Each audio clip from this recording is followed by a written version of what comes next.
آج چونکہ 17 رمضان المبارک بھی ہے اور غزوہ بدر آج ہی کے دن ہوا تھا، تو غزوہ بدر کے حوالے سے ایک مختصر سی گفتگو کرتے ہوئے ہم اپنی بات کو آگے بڑھاتے ہیں۔ بدر کے میدان میں مسلمانوں کی تعداد 313 تھی، اور استقامت کی یہ کیفیت تھی کہ اللہ کے رسول صلی اللہ علیہ وسلم نے دعا کے لیے ہاتھ اٹھاتے ہوئے یہ ارشاد فرمایا تھا، تاریخ انسانی میں آدم علیہ السلام سے لے کر قیامت کی صبح طلوع ہونے تک کبھی بھی ایسی دعا نہیں ہوگی جیسی دعا اس روز اللہ کے رسول صلی اللہ علیہ وسلم فرما رہے تھے۔ آپ کے ہاتھ پھیلے ہوئے تھے، دامن پھیلا ہوا تھا، اور رب کریم کی بارگاہ میں اللہ کے رسول صلی اللہ علیہ وسلم یہ ارشاد فرما رہے تھے، یا خداوند کریم، اے اللہ، اگر آج یہ مٹھی بھر لوگ مارے گئے تو یاد رکھنا پھر قیامت تک تیرا نام لینے والا کوئی نہیں ہوگا۔ ان کی استقامت کی کیفیت کیا ہوگی، ان کے عزم و استقلال کی کیفیت کیا ہوگی، اور ان کے ایمان کی حرارت کیا ہوگی۔ یہ گمان کیجئے کہ اللہ کے رسول یہ ارشاد فرماتے ہیں کہ یا اللہ، اگر آج یہ مارے گئے تو قیامت تک پھر تیرا نام کوئی نہیں لے گا، آج تیرے نام کی بقا کا۔ حالانکہ خدا کے لیے کچھ بھی محال نہیں ہے،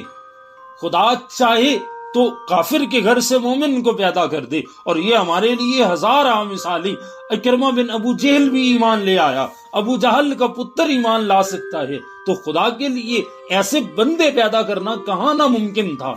لیکن اللہ کے رسول صلی اللہ علیہ وسلم کا یہ جملہ بتاتا ہے کہ قیامت کی صبح تک اگر اسلام کو بقا مل رہی ہے تو بدر کے ان 313 مجاہدوں کے ذریعے سے مل رہی ہے، اور یہی 313 مجاہد بدر کے میدان میں بھی اور بدر کے بعد بھی اسلام کی بقا کے ضامن بن گئے۔ اسلام کو اگر بقا ملتی ہے تو میدان بدر سے ملتی ہے۔ کہتے ہیں فضائے بدر پیدا کر، فرشتے تیری نصرت کو اتر سکتے ہیں گردوں سے قطار اندر قطار، کہ ویسا ایمان جیسا بدر والوں کو اللہ نے عطا کیا تھا ویسا ایمان اپنے دامن میں پیدا کر لے۔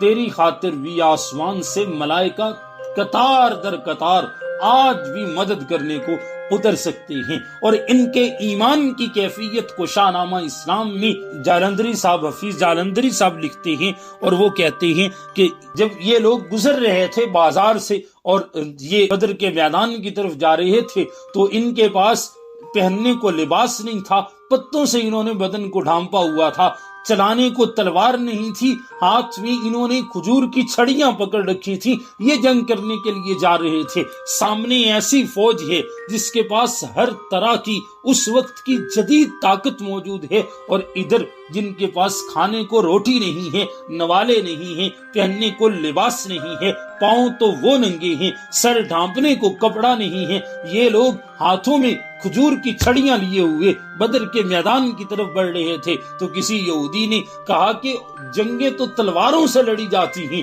تمہارے پاس تو شے کوئی نہیں، جنگ کیسے لڑو گے؟ تو کسی نے جواب دیا جس کو حفیظ جالندھری اپنے رنگ میں لکھتے ہیں، کہتے ہیں کہ نہ تیغو تیر پر تکیا، یہ صحابہ کرام کا جواب تھا کہ نہ تیغو تیر پر تکیا، نہ خنجر پر نہ بھالے پر،